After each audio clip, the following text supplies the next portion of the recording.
Hi all, I have an absolutely amazing game to show you. This has been played in the Danzhou GM tournament, being played in China.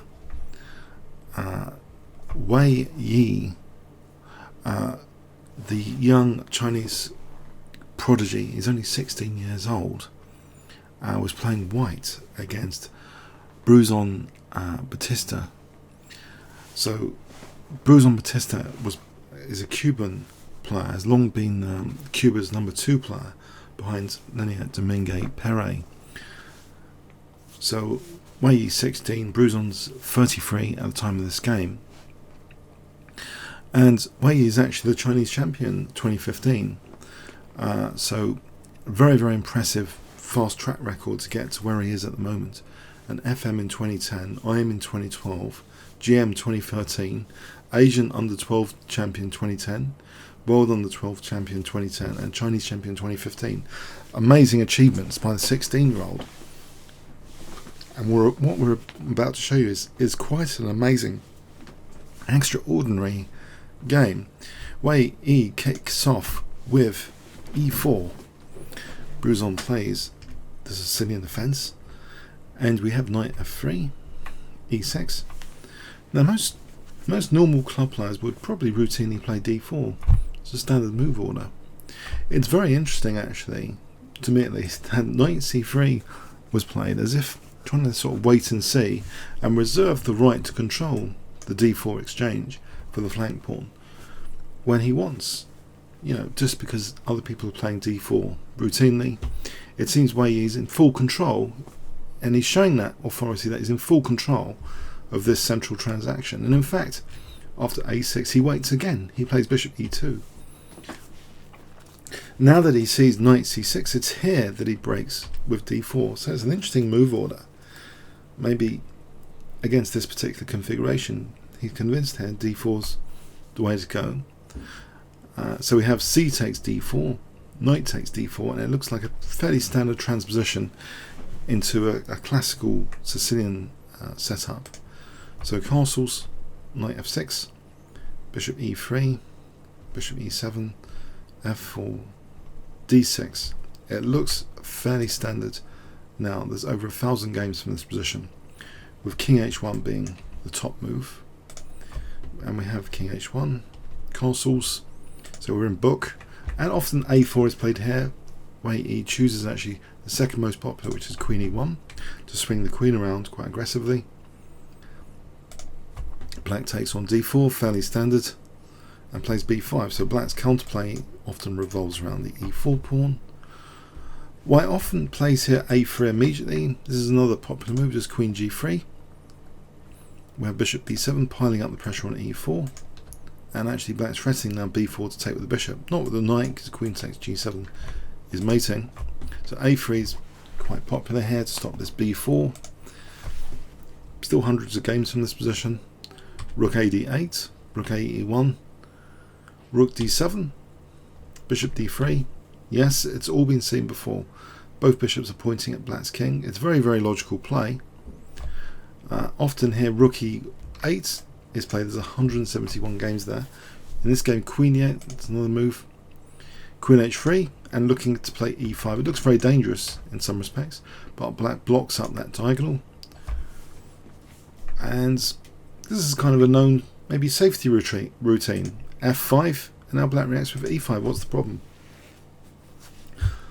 Bishop drops back. Okay, black slightly compromised d5, but he's got that under full control. It's not such a big deal here with the queen kind of offside. And yeah, there's been quite a few games even from this position. Black played rook e8 here. Now very, very interesting. So if black gets the time, then maybe it's possible to consider, depending on what white does, it's a very sharp position actually, but sometimes it might be possible to finch out to the bishop sometimes. But here, okay, we have f takes g6, h takes g6, and interestingly, this next move is the start of something very, very interesting. White plays knight d5. It's not initially a top-rated engine move, actually, and there's particular reasons for that. The engine choice, funny enough, is to play a4 to try and sack a pawn to put the bishop here, maybe eyeing f7. That's quite dangerous. This is also actually quite dangerous, as it turns out. Black's best might be to take on d5 with the bishop and suffer a bit positionally. Giving up that knight square bishop gives white a small edge here.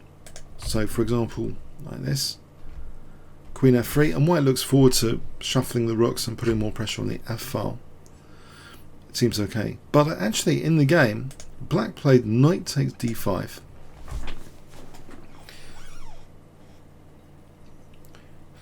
So what's white's idea? There's a very, very interesting move here for white available. A forcing move instead of the ordinary recapture. I think this echoes what's been previously said on the channel in the last few days about how our conditioning, especially from blitz and stuff, our conditioning, maybe we're missing out on opportunities that if we have longer to spend, we can investigate these other opportunities, even on the seemingly routine conditioned moves like ordinary recaptures. We can do something else which might be much more significant, which might celebrate our trump cards. So white does have a certain trump cards in this position. Can you guess what white played in this position if I give you 5 seconds starting from now?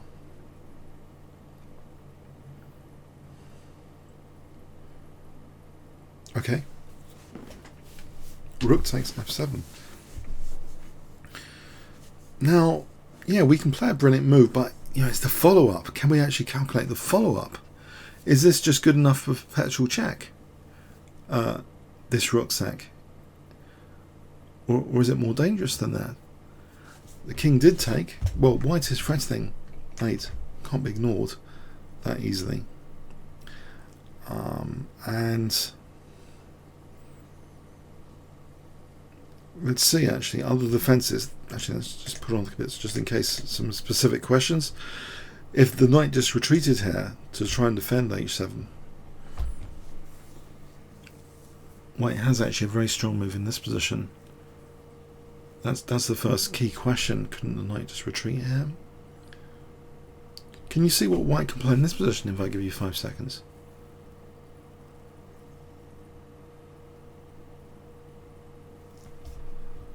In this position, queen e6 is very strong. Threatening actually double check, and then if the king moves there, then that's mating. This is very dangerous. If king h8 now, bishop g5, and this is really dangerous actually for black's king. Black's really tied up, and white's threatening rook e3, execution plan. What does black actually do? He's actually getting torn apart here, and there's things like queen h3 being threatened. It's pretty nasty stuff. So that's why, in fact, knight f6 can't be played. The king comes out, and we've got a sort of king hunt. Is it really conclusive? Has this really been calculated fully by Wei Yi? He plays queen h7 check, king e7, sorry, not king e7, king e6. If the king stepped back, then it's execution immediately with bishop h6, checkmate. So it's not a good sign, the king going to the centre of the board, but white has in mind, surely, it's just a perpetual. He could force a draw here if he wanted. Or does he have something more? Can't the king potentially escape to the queen side if white's not careful? White continues with e takes d5. Now there's two choices here. If bishop takes d5, then actually white is doing quite well here with bishop takes g6, threatening this queen f7 mating, and that's really difficult to parry actually.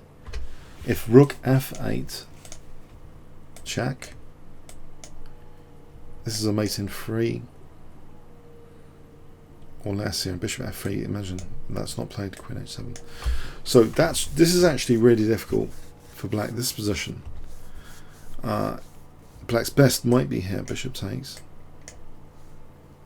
and try and escape, but he's kind of losing material, if nothing else. Like here, it's horrible. So it seems bishop takes d5 is not so hot here. So king takes d5. Surely the king's just going to escape. Where's the attack? Ha ha. Wait, he's played this immaturely. There's no attack here, surely. The queen's like over there. It's distant. White's pieces don't seem to be that coordinated here, do they? Well, there's a magical move in this position with the king on d5. Can you guess what white plays here if I give you 5 seconds? White to play here.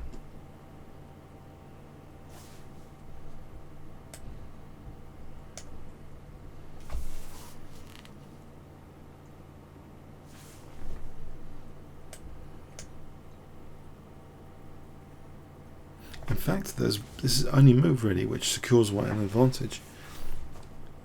Anything else, it's the king's going to escape. You know, if bishop takes, king c6. If c4, king c6. You know, it's you've got to be careful. You know, c4, king c6. Yeah, c takes, king just makes a run for it to b8. No, the key move here, and I hope you guessed this, is bishop e4 check. No king c6 now. The king's coming into white's position a bit more, and white's just lost another bishop though. King takes, e4 is played. If king e6, this is no good. Queen takes g6. Check. Check. Check. Bishop takes d7 is very good for white. Big problems. White's threatening queen d3 mate here, among other things. And black might actually have to give up the queen to stave that off. c6 is cut off here. So no exits for the king here. So yeah, the king takes on e4.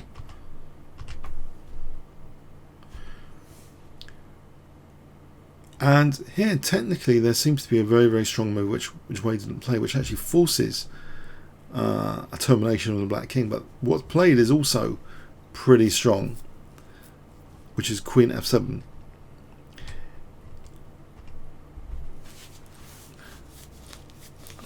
I'll go into that technical move in a bit. Let's have a look at the game continuation. Queen f7.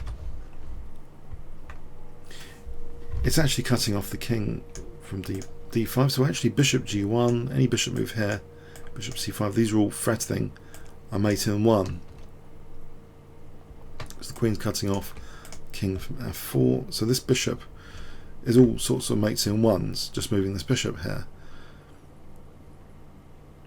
So we have now a move that shields the king on the f file. The move which is actually the only move to stay on the board, actually, because otherwise it is a mate in 1 with a bishop move, or even you know, if if d5 this doesn't help. There's all sorts of mates in 1, including queen takes g6 as well as a few bishop moves. So the only move to stay on the board here is played, which is bishop f6. Does this refute the whole thing? Now these bishop moves are not mates in 1s. If the bishop moves here, the king can go on the f file, like here, and black would actually be better. The king can crawl around to g5, and where's the attack? There's nothing here. Black's better. So is this the end of the attack? Bishop f6, has it been refuted? All of the mates in 1s have been extinguished. White calmly plays the only move to keep the attack going. In fact, again, an only move, attacking move. If I give you 5 seconds, what would you play in this position rather calmly, starting from now?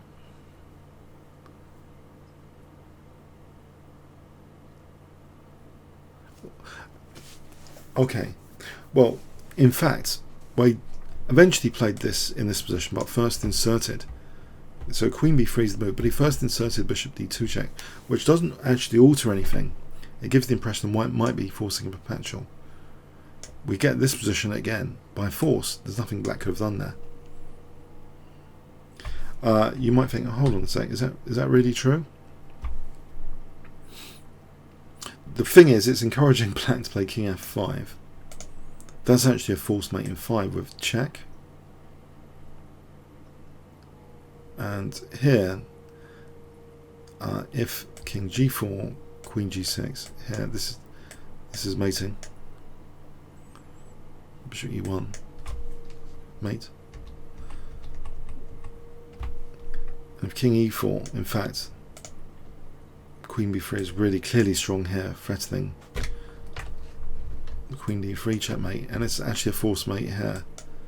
So maybe black was encouraging that continuation. So yes, but yes, the king didn't step to f5. The king went to d4. Maybe encouraging white to try his luck with c3 check. That would be, I think, pretty harmless c3 check here. King c5. King might be escaping. And where's the attack? Gone. End of game. Okay, so we have this position where the key move is actually queen b3 basically. And it's threatening queen d3, mate in 1. What does black do? The only move to avoid this mate in 1 is actually king f5.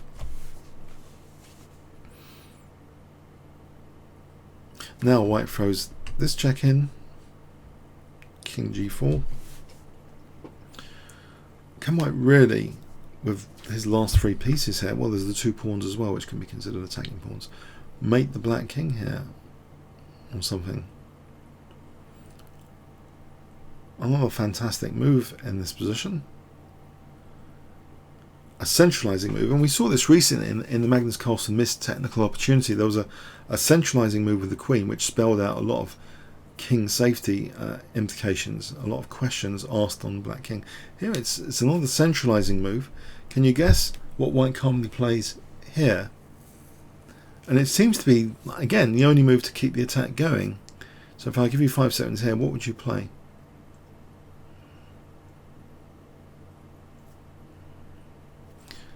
Okay, queen d3 was played. And it's got all sorts of implications, like check and then taking here. It's very, very dangerous. If instead, sorry, after king g4, if check, then black's fine actually. King h5 it seems. And black's escaping again. Something like queen d3, bishop g5. And where's the attack? So this is the only move really, not to touch anything else, just queen d3. So now h3, queen e2, queen d1, queen takes g6. These are the key threats. And black here is in big trouble. He tries this counter piece sack, bishop takes g2, check here. Just imagine rook g7 for a moment, just to handle queen g6. h3 check is good. Queen e2, threatening mate. That's parried. That mate threat. King h2, threatening mate. So these pawns are very attacking pieces here. Bishop takes. Queen takes g2. And you know, black's cracking up here. He has to give up his queen because there's numerous threats here in this position to eventually mate the black king. For example, if black did nothing, check, check, and it's making progress now with taking and mate. So yeah, the counter piece sack has to be played. It seems rook g7 is not good enough here, just defending g6 because of this h3, queen e2, and then this king h2, this very attacking move with g3, mates being threatened. So black would have to sack a piece anyway and reach this position, and then have to sack his queen, and that's actually hopelessly lost after that. If black has to sack the queen to stave off the mate, we have this position where black's getting done over. here, say queen h7. So we'll be losing that material again. So yes, after this queen d3, we have this counter piece sack, which is just taken. Black still a rook up, gets in this check here. Has white overlooked this? King g1, and now has time at breather to try a defensive move. Black tries here, bishop g5. Okay, white now plays queen e2 check, king h4. Now bishop f2 check, bringing the king dangerously close to the white king. In fact, black is threatening cheekily a mate in one. But there's a fantastic final move of the game here, which spells out black's doom, as well as parry the mate in one. I wonder if you can spot it. If I give you 5 seconds starting from now, and we'll explore all the defences, why this actually wins, why it's actually a forced mate, in fact.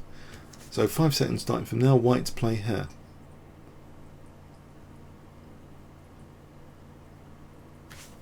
Okay, bishop e1, as well as defending the mate, white's threatening this or this, which are both mate in fours. And if black, say, tries to stop, or black resigns here now, if he tries to stop this, for example, there's queen g2, checkmate. If he plays rook f8, trying to cover the f3 square, then actually taking here is good. F takes queen g2, mate. That doesn't really help. Rook takes, white's getting material back. There's nothing here which helps black. You might think, oh, what about this cheeky check? Doesn't help. There's going to be rook f3 next, and black's going to be on the slaughter path. It's going to be mated off bishop h4, rook h4. So yeah, bishop e1, rook f8 doesn't really help. Queen a7 check, king h1, and again it's only delaying this rook f3 check. So we get this slaughter continuation, mate in 2 here. Yeah, bishop e1. What does black do after bishop e1? Black is doomed. Not only defending the mate in 1 from black, the black king's getting mated on h3, it seems. Bishop f4. Here now, if bishop f4 was played, funny enough here, rook f3 check is insufficient. It seems black is actually doing very well after king g4. There's no mate here. So what does white play here? If I ask you, what does white play here? It's still a mate in 4, but white doesn't use rook f3. He clearly can't use queen g2. What does white play here? If I give you 5 seconds here.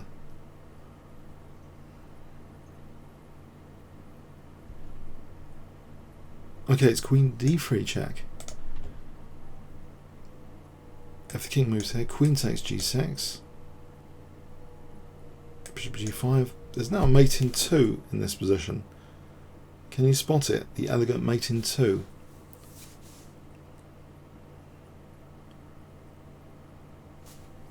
It's h3 check. These pawns are really attacking pieces that the black king has gone to. The black king has gone to 2 very dangerous attacking pieces, which have also in this variation give themselves both up for this mate. So yeah, it seems absolutely that bishop e1 is an absolute forced mate in 6. The engine gives it as a forced mate in 6. Whatever black does, it's actually a forced mate in 6.